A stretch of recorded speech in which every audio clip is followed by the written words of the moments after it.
இன்றே டவுன்லோட் செய்து உங்கள் ஃபேவரட் ஷோக்களை என்ஜாய் பண்ணுங்க. பேசாம அறிவும் ரத்னாவும் எங்க கூடவே வந்துடட்டும்.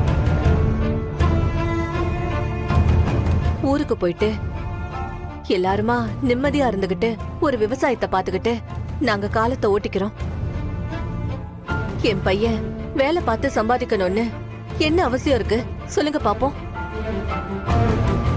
அவன் வந்ததும் வேலையை ரிசைன் பண்ண சொல்லிடுறேன். ரத்னாவையும் ரிசைன் பண்ண சொல்லிடுங்க. 2 பேரையும் கூட்டிக்கிட்டு நாங்க பாட்டுக்கு நிம்மதியா ஊருக்கு போயிடுறோம். அதத்தான் சொல்ல வந்தோம். வாடா.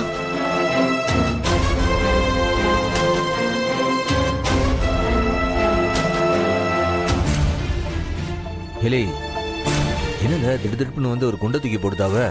பாவண்டா அவங்க. ஒரே பையன், அவருக்கு ஏதாவது ஒண்ணுனா பெத்தவங்களால எப்படி தாங்கிக்க முடியும் சொல்லு.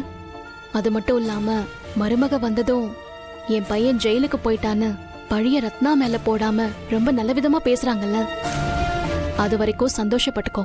அது தெரியல, அதுக்குண்டு ரத்னாவை அவங்க கூட அனுப்பி வைக்க சொல்லுதாவல, அது எப்படி முடியும்? எனக்கு புரியுது. ரத்னாவோட கனவே ஒரு நல்ல டீச்சரா இருக்கிறது தான். அந்த ஸ்கூல்ல ரத்னாவை நம்பிதானே நீ உன் கஸ்டடியில எடுத்த. படாத பாடுபட்டு டெவலப் பண்ண ஸ்கூலை அப்படியே விட்டுட்டு ரத்னாவால போக முடியுமா? இல்லை, இப்ப அவங்களுக்கு என்ன பதில் சொல்றது? அதுதானே குழப்பமா இருக்கு.